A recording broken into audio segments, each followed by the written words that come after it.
We have a very important episode today talking about democracy, anti-political solutions for democratic issues. Today our expert is Evan Jaqua, founder of the solutionsparty.org. It's amazing how much commonality we all have in that we all want freedom and we all want prosperity. Let's find the best ideas, let's vote on them, and let's move forward. It's really that simple. Thank you for inviting us into your life today.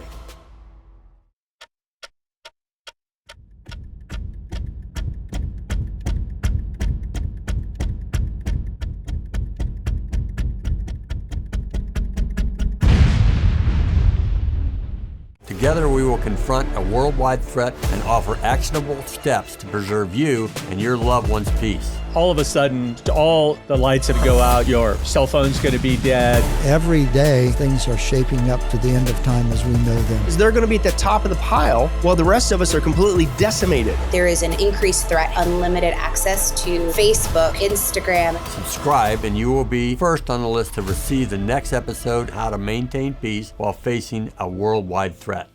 Hi, this is John White with the Worldwide Threat. Today we have a very interesting show with a gentleman that can talk about anti-political solutions for the democracy issues. This is something that ought to get everybody awake today. So welcome to the show, Evan. How are you today? I'm doing just great. Thank you, John. It's wonderful to be on this show. I'm honored and I'm looking forward to an interesting conversation. Our show is all about giving people issues to deal with that they're dealing with in life and then finding solutions through people like you that's an expert. You have a website and it's called the solutionsparty.org, which is a nice name Yes. that we're going to make sure everybody knows about. Yes. But I have some questions and you can just talk from your heart about what's on your mind. But the first question I have is, how did you even get involved in creating what I'm going to call a movement? I've had the honor and the opportunity to live in different countries. I lived in Japan many years. I got my master's degree in computer science there, in Japanese actually. And then I lived in China. Not too long after the Tiananmen Square incident. I actually was married to a Chinese woman and lived with their family and saw how they had suffered terribly under the Cultural Revolution in China, the totalitarian state there. And I've spent most of the last 20 years or so in Peru and South America, and have seen the world from that perspective. And during all of these travels and interactions with different people, we've had a lot of very interesting conversations. And these conversations have inspired me with the many ideas that are on solutionsparty.org are actually a summary of different ideas that I've heard from different people around the world. Because it's amazing how much commonality we all have in that we all want freedom and we all want prosperity. And our greatest strength as a country is the diversity of our ideas. So the platform Solutions Party is not about right or left. It's about utilizing the diversity of our ideas, the diversity of our opinions in a civil way. Let's find the best ideas, let's vote on them, and let's move forward. It's really that simple. One of my other ventures is an organization called Control the Government. Mm-hmm. And when we started that, the idea was not right or left, it was to come in the center and say, these are just good ideas for people to how to live their lives. It's not about being crazy. It's about thinking about what's good for family, what's good for business, that kind of thing. But that's a great breakout of what you're doing. So it's really good, this movement that you're doing. And I like the spirit on it where you're trying to find solutions culturally, because we are all from different tribes of the world. But the next question I have is just our statement more is just outline a couple key areas where you see threats to democracy right now. Okay. Well, Ronald Reagan said government is not the solution, government is a problem. I think that actually should be a little more specific. I attribute all of the problems, or the vast majority of the problems we have, to our politicians, because it's our politicians in whom we entrust the sacred power of the people. Now, what is the problem with our politicians? And it comes down to something that's very fundamental to the human brain. Human brain is a wonderful thing, but it gets addicted to things very easily. We get addicted to things like alcohol, we get addicted to tobacco, video games, social media, you name it. The human brain gets addicted to things very easily, but probably the most the thing that's most easily that people get addicted to and viciously addicted to is power. This is something that you see throughout history, and you see it in today's world. For example, why would the Syrian dictator drop barrel bombs on innocent people? Because he's just viciously addicted to power. Just like the North Korean dictator will send entire families to gruesome prison camps because he's viciously addicted to power, and our politicians too. As George Will, the famous conservative columnist, said, there's not a dime's difference between Democrats and Republicans in that their first priority is staying in office. And why is their first priority staying in office? Because once people have power, they don't want to give it up. It's like our Congress, for example. Our Congress is our most critical branch of government. But right now, whether we're talking about a Democratic president or a Republican president, they basically become a lapdog of the executive branch because they're also paranoid about being primaried. So in order for us to really address the problems of democracy, we have to make it impossible for our politicians to get addicted to power so they don't concentrate on their addiction. They concentrate on their job. If somebody has an out of control addiction, how many times have you said, God, that guy's just really ruined his life, or he's done a lot of stupid things. Well, why has he done those stupid things? Because the addiction takes the priority in his life.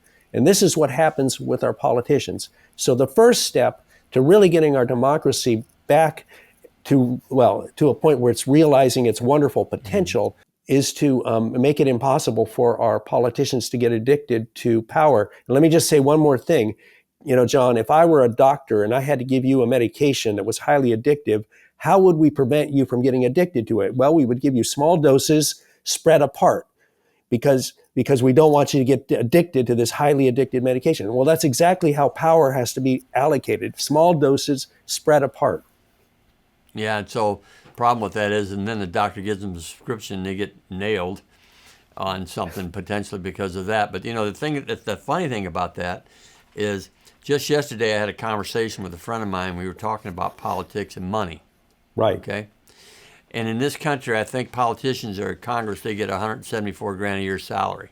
Mm-hmm. But if you look it up, most of them that have been there for a while are all millionaires. Oh, I've yeah. I've been in business for 40 years of my life, and I can tell you this: you can't become a millionaire on $174,000 a year salary. Of course not. It's not going to happen. Of course not. So there's all kinds of stuff going on that we don't even know. And like this thing you were talking a minute ago about bureaucracy. Well, without getting myself shut down probably by the channels, Doge is kicking the hornet nest big time right now. Right. And all that money is going somewhere. And so we just can't keep having that happen. So the third thing I'd like to ask you is, how do you think some of these threats actually affect the U.S. economy? Well, the problem is that you get this alliance of the powerful and the alliance of the power of the career politicians, the entrenched political parties, and the powerful special interests. And the politicians who are addicted to who wed to their positions don't want to give it up. Their priority becomes serving the special interests that help keep them in power. It's like the relationship between a drug dealer and a drug addict. And so as long, and it really is. And so our economy will not function as long as our politicians are using their power to favor these different special interests. If we want to have a dynamic market economy, that's what we want, because we believe that a market economy, when it works, will create an opportunity-rich economy that will bring prosperity. But the problem is when you get politicians working hand in glove with the special interests that keep them in power, the economy becomes shackled. It doesn't work to its potential. So that's one of the big reasons why we have to have our politicians make it so that it's impossible for them to put their priority on staying in office. For example, if we just make it for one term, you've got one term, and you can't run for another office while you're in that term, by the way, and you can't ever run for that same office again. If you want to run for another office, you have to wait 2 years after your term is ended so that you don't use your present term to run for another office. And the message is going to be this: you have one chance to make your mark on history. You have one chance to make a difference. So vote your conscience, negotiate your ideas, and let's move forward. Because right now, I mean, how many times have you heard that, this politician A, he's not running for re-election so he can vote his conscience? And you think, well, gosh, shouldn't they always be voting their conscience? Why is it the Right. first priority when they vote on something or when they propose something is they're doing it to ensure their re-election, their continuation in office? And I just don't think that should be their priority. Yeah, I don't either. And the funny thing about that is we could go on forever about this craziness. Like if you've ever walked down the streets in Washington, D.C., you can just feel it in the air. Yeah, it's a cesspool of corruption and special interests and quid pro quos. And if you don't believe it, just look at the tax code. I mean, the tax code is just a cesspool of special interest stuff encoded, that benefits them. And, we got to clear all that out and get things, we want a fair market economy that works, and we want our politicians working for us and working for the general interest, not for the special interests. We the people, as it were. Exactly. That's what the whole point is. That's why we entrust them with the power. Not so they work for special interests, but they work for the general interests to make things better for all of us. We've got to give them, the incentives to do so, and you do that by taking away the possibility of re-election. Once that's out of the picture, they have one chance to make a difference, and we'll be watching them. We'll see what they do. Just yesterday, I talked to a guy that you'll think is interesting. So he'll end up being on one of our podcasts, and this guy is a doctor and everything you can think of. But the interesting thing he talked about, even though if you have a president that's trying to do something right. So, for example, one of the examples he gave, which I thought was very powerful, Trump is out there telling Europe that they have to invest in NATO and they have to invest in their own military power and all that to protect themselves and all that kind of thing, which is, from a standpoint of making sense, it makes sense. That the United States shouldn't have to pay for taking care of everybody in the world. Right. And so Germany, and he says this, and Trump's motives, I think, are good. Take care of yourself, take care of your country, and take care of your borders, whatever. And so he says this, and Germany decides, and this was in the news, Germany decides to put $500 billion in the military. Okay? Here's where it blows up. Volkswagen, who's a company that's been in Germany for years, comes along and says, don't give that to anybody else, give it to us because they built the weapons in World War II. Right. So all that money is going to stay within Germany and not even leave the country, which also affects the economy. So Trump's idea, which is a good idea, could also affect our economy and everybody else's, not just turn into this thing that is going to just be Germany's idea of where to put their money, and it just makes it more powerful, and then we're in another situation. I love the vision you have and the idea about democracy. The question is, when do we wake up and make it happen? Because the cats are managing the cat house. In other words, they're not going to change laws that says you only get one term. It's not going to happen. Of course not. In my lifetime, probably. Of course not. Of course not. Because why would they? And it doesn't make sense. And they still continue to get paid even after they're out of office. So, I mean, I own a business, you own a business. What's that look like, right? Yeah. So, So my final question is, which I always ask everybody in this podcast, is what can you say to my audience to try to give them some peace and how to prepare for these kind of things? Well, okay, the thing that is, I think, most critical is that people smell a rat. Whether you're MAGA, Republican, Democrat, we all smell that things aren't right. And that's exactly how it is. I think people are ready for change. And I think once that people realize that the fundamental problem with our argument starts with our politicians, the whole point of what we're trying to do here is we're not yet established as an official party, but we want to get established as a party. And by the way, we propose putting a 12-year limit on parties because political parties become tribalized. And the only way to keep that from happening is to make political parties limited. So we're the same thing. We're going to put a limit on ourselves. We want to present candidates who promise to only run for one term and who will not seek office while they are serving, because I think that people will buy into that along with the other ideas. But it's going to be a long time before we could actually get this codified into the Constitution, for example. But it can happen if people buy into this idea that, okay, let's have our politicians work one term and put all of their time into their job instead of half their time into raising money, going to campaign events, going to partisan events. Let's have our politicians working full-time, one term. And I think that there are lots of people who will buy into that. I think there are lots of great people who will present themselves as candidates. The message is I want to work for you. I've got these ideas. I will work hard to negotiate these ideas and make them, the official law of the land, let's say. I will negotiate because in a democracy, it's not my way or the highway. We always are going to disagree. The question is, how do we handle our disagreements? And in a democracy, we handle our disagreements through civil discussion and through compromise and negotiation. And so we want people with great ideas who are great negotiators who can can represent us and move the ideas that the voters have endorsed forward. Well, that's good. So my standard issue is we got to really look to the spiritual issues and everything when we also think about these kind of things, because you're talking about, how to eat an elephant? One bite at a time.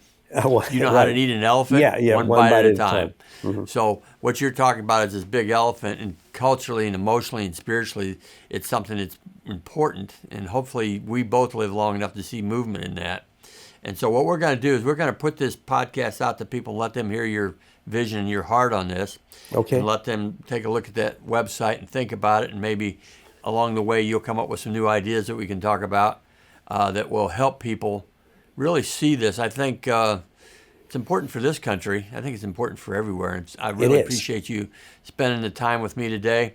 And we'll be back in touch again soon. And soon we'll have an action guide out talking about this. Perfect. And anything else that you'd like to share before we close out today?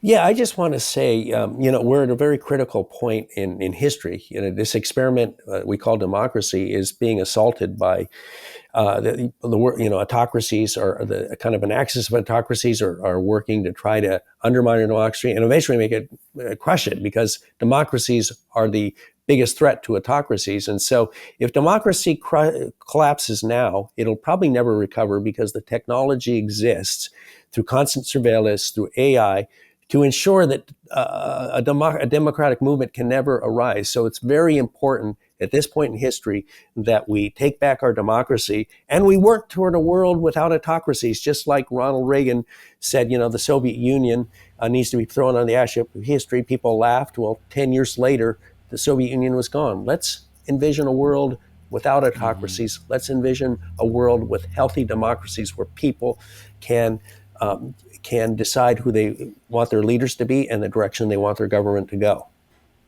That's amazing. I appreciate that thought. Have a great day. I know you're a busy guy with everything that's going on. I appreciate you coming to our podcast. We'll have that out going globally here in a couple of weeks. Let everybody know your vision. And we appreciate people like you coming to us and giving us your heart. And we'll catch up with you again. I'm looking forward to it, John. I've really enjoyed this, and I'm looking forward to hopefully having another conversation soon. We will. Okay. Thanks again. Please help us to help you be WWT informed. China is going to be more of our enduring threat, using coercion. Who are the people that we can trust around us? The Bible tells us that in the end times, they're going to be able to follow anything that we do. There's equipment on our grid that adversarial nations can flip off the switch. It's already happening, so there's proof. Are the American people going to rise up? Please like, subscribe, and click on the notification tab, and we will send you advance notices about upcoming episodes and the threats to be discussed. We will provide you each week with an action guide that details everything that may help you and your family have peace over these threats.